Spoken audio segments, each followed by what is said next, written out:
There's a specific kind of fear that only exists when something familiar breaks. Not jump scares, not monsters, but the moment you realise the thing on screen is wearing a face that you trust. Before Sonic ever became something to fear, he was something dependable. From the moment Sonic the Hedgehog first appeared in the early 1990s, he represented movement without consequence. His worlds collapsed, flooded, burned and exploded, but Sonic himself never slowed down. He didn't reflect, he didn't hesitate, he smiled and ran forward. That was the promise. No matter how chaotic the world became, Sonic remained untouched by it. And that is exactly why Sonic.exe felt wrong in a way few horror stories ever have. Because it doesn't just change the character we know and love, it removes the idea that Sonic was ever safe to begin with. Sonic.exe didn't emerge in isolation. It appeared during a period where the internet was still unfiltered, poorly archived and deeply personal. Horror stories weren't content yet. They were warnings passed between users who half believed what they were reading, and creepypastas thrived on uncertainty. They blurred fiction and experience by framing themselves as confessions, journal entries or mistakes. They didn't say, "This is a story," they said, "This happened to me." The story of Sonic.exe adopts that exact framing. The original Sonic.exe creepypasta is told from the perspective of a teenage boy named Tom. The story begins quietly, almost casually, with Tom describing how he receives a mysterious game disc in the mail from his friend Kyle, someone he hadn't heard from in 2 weeks. Along with the game was a note. It looked badly written and scratched and somewhat difficult to read, as if Kyle was having a hard time writing it down or was in a hurry. This is what he wrote. "Tom, I can't take it anymore. I had to get rid of this thing before it was too late, and I was hoping you would do it for me. I can't do it. He's after me, and if you don't destroy this CD, he'll come after you too. He's too fast for me. Please, Tom, destroy this godforsaken disc before he comes after you too. It's too late for me. Destroy the disc and you'll destroy him. But do it quick, otherwise he'll catch you. Don't even play the game, it's what he wants. Just destroy it. Please." But Tom ignored Kyle's warning. He didn't think a simple gaming disc would do anything bad to him. And after all, it was just a game, right? This choice is important because Sonic.exe is not a story about curiosity punished by violence. It's about curiosity punished by indifference. Anyway, Tom looked at the disc and it looks like any ordinary computer CDR disc, except it had black marker on it written Sonic.exe. And he notices it was very much unlike Kyle's handwriting, meaning that he must have gotten it from somewhere else, like a pawn shop or eBay. When Tom boots up the game, it appears almost normal. The title screen resembles a standard Sonic game, but subtle details are off. The music sounds distorted, the colours feel wrong, Sonic's eyes linger just long enough to be uncomfortable. The first thing he really noticed that was out of place was when he pressed start. There was a split second where he saw the title image turned into something much different, something that he would later consider horrifying, before cutting to black. In this split second image that he saw, the sky had darkened, the title emblem was rusted and ruined, the Sega 1991 had changed to Sega 666, and the water had turned red, like blood, except it looked hyper realistic. But the freakiest thing that was in that split second frame was Sonic. His eyes were pitch black and bleeding with 2 glowing red dots staring right at him, and his smile had stretched wider up to the edge of his face. Even though Tom was rather disturbed about the image when he saw it, he figured it was just a glitch and forgot about it. After it cut to black, it stayed like that for about 10 seconds or so, and then another weird thing happened. The save file select from Sonic the Hedgehog 3 popped up. What was this doing in the first Sonic game? But still, he brushed it off. Then he noticed the background was the dark, cloudy sky off the Bad Stardust Speedway level from Sonic CD, and there were only 3 save files. What freaked him out more was the character select. It only showed Tails, Knuckles, and, to his surprise, Dr. Robotnik. Now, he was sure something was up. I mean, playing as Robotnik in a classic Sonic game? Crazy. And that was when Tom realised this wasn't a glitchy game, it was a hacked game. One where Sonic, the one we all know and love, was not the main character here, only a presence. Shaking off that creeped out feeling, he picked file 1 and chose Tails to start. The game froze for about 5 seconds, and he heard a creepy pixelated laugh, before cutting to black and then returning 10 seconds later to show the typical level starting title, except the simplistic shapes were different shades of red and the text showed only Hill Act 1. The screen faded in, the title vanished, revealing Tails in the Green Hill Zone from Sonic 1. The music was different though. It sounded like a peaceful melody in reverse. Anyway, as he was playing and had Tails start running like you would in any classic Sonic game, what was odd was that as Tails was running along the level, there was nothing but flat ground and a few trees for 5 minutes. That was when the peaceful music started to lower down into slow, deep tones, very slowly as he kept going. Suddenly, he saw something. As he stopped to see, it was one of the small animals lying dead on the ground, bleeding. Tails had a shocked and saddened look on his face that had never been seen before, so he kept moving along, whilst that same worried look on his face remained. But as he progressed, he saw more and more dead animals, as Tails moved past them, looking more and more worried. Tom was shocked to see how they all died.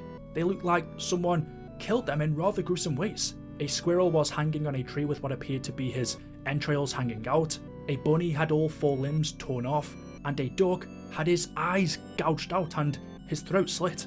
When Tom saw this, he felt sick to his stomach, and apparently, so did Tails. After a few more seconds, there were no more animals, and the music seemed to have stopped. And soon after, so did Tails.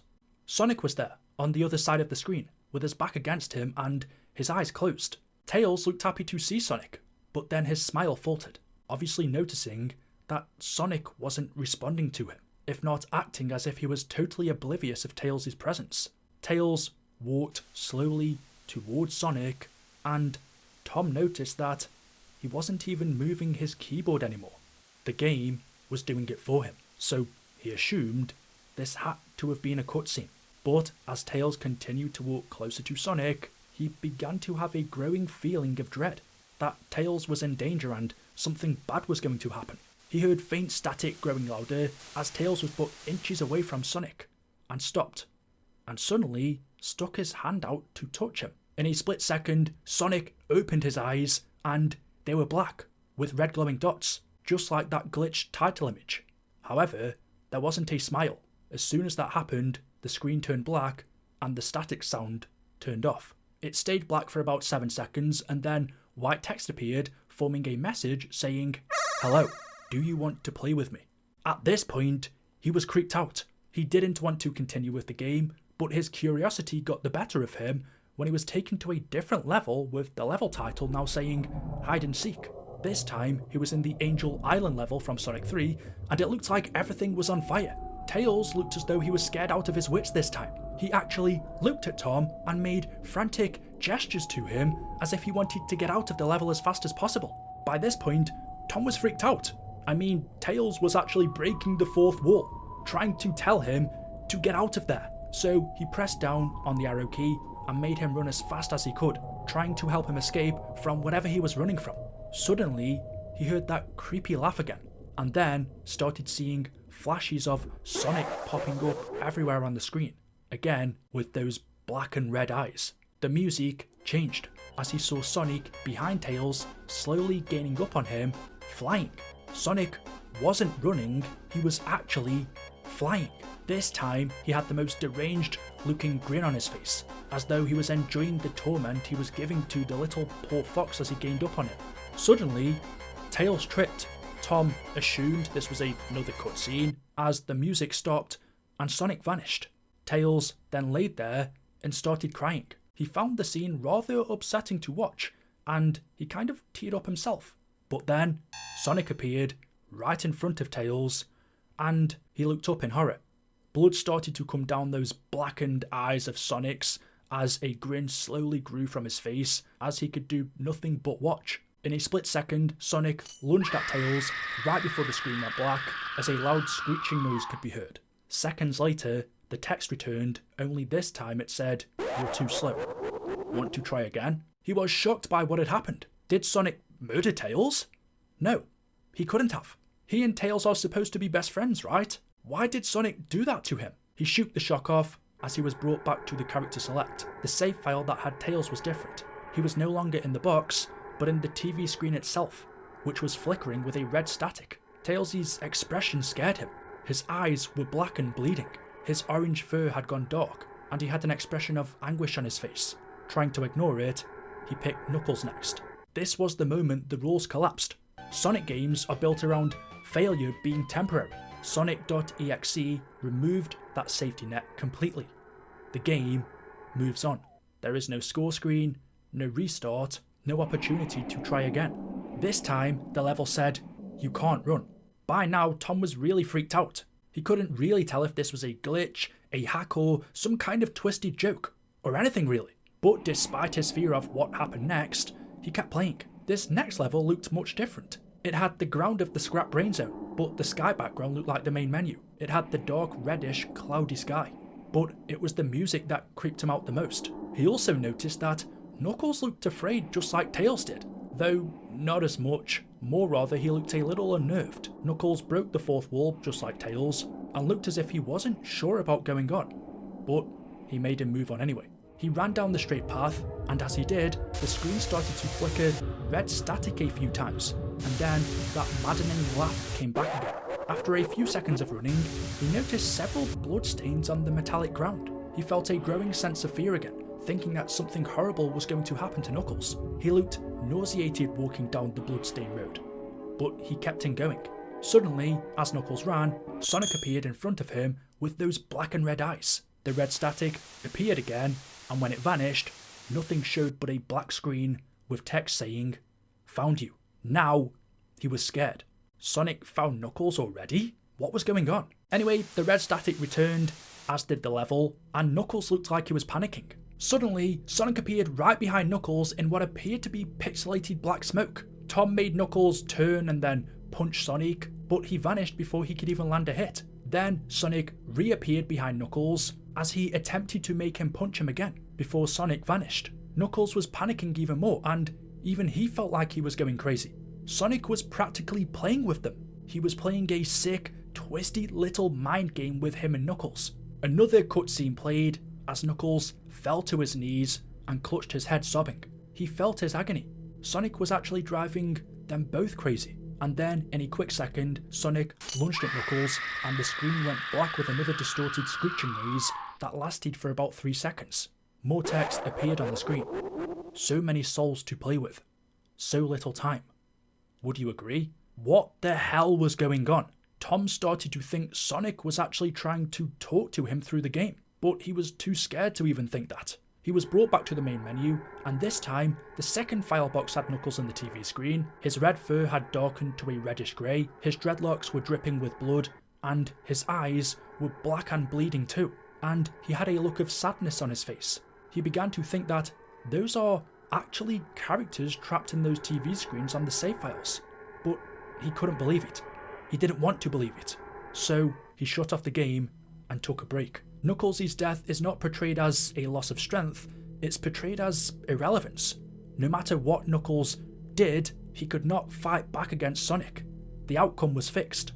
By now, Sonic.exe was no longer hiding its intent.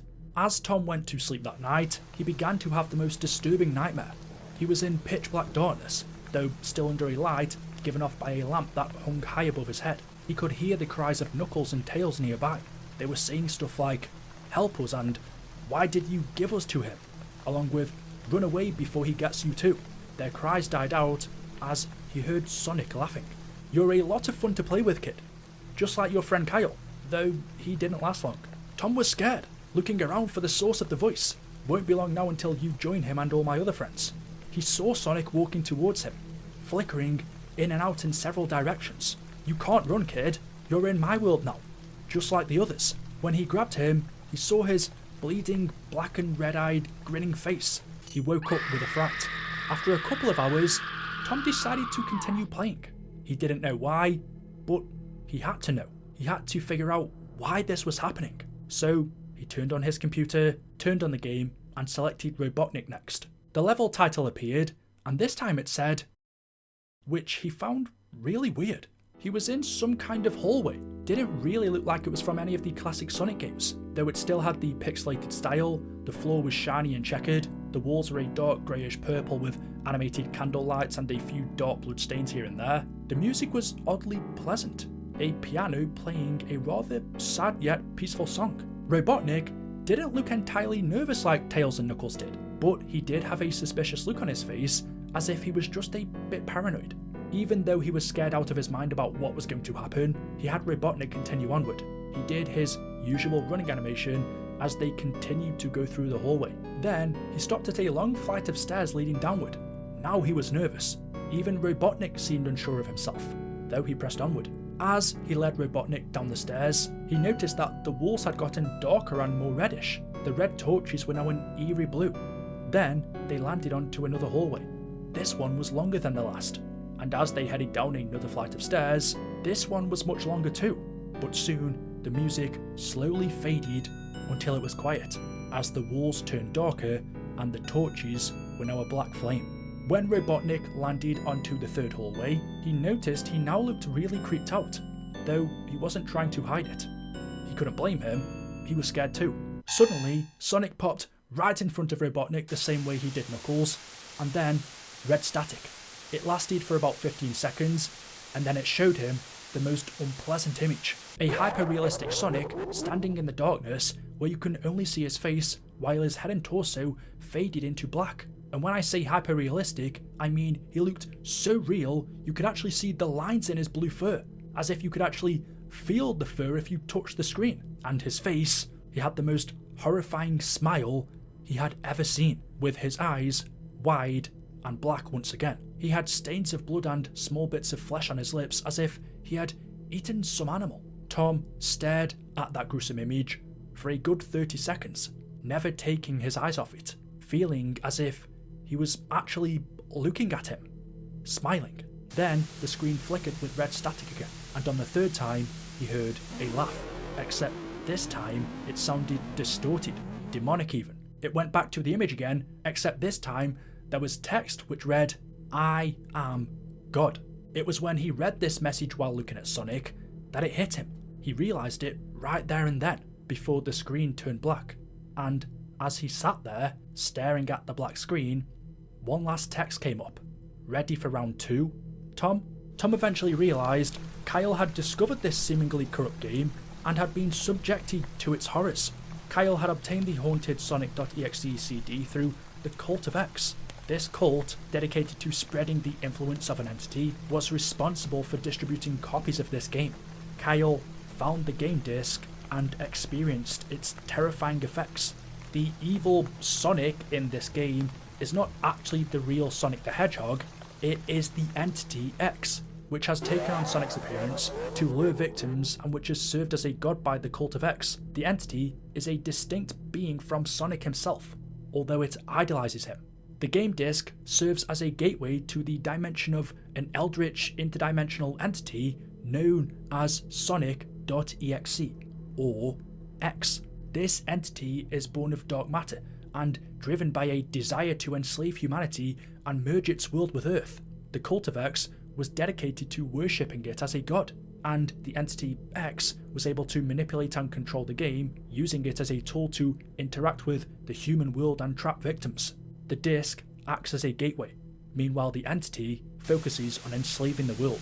As Tom finishes the game, he hears something behind him. On his bed sits a Sonic plush toy. Its eyes are bleeding, but the story ends without resolution. Tom's fate is never explained. The implication is left hanging, not as a threat, but as a continuation.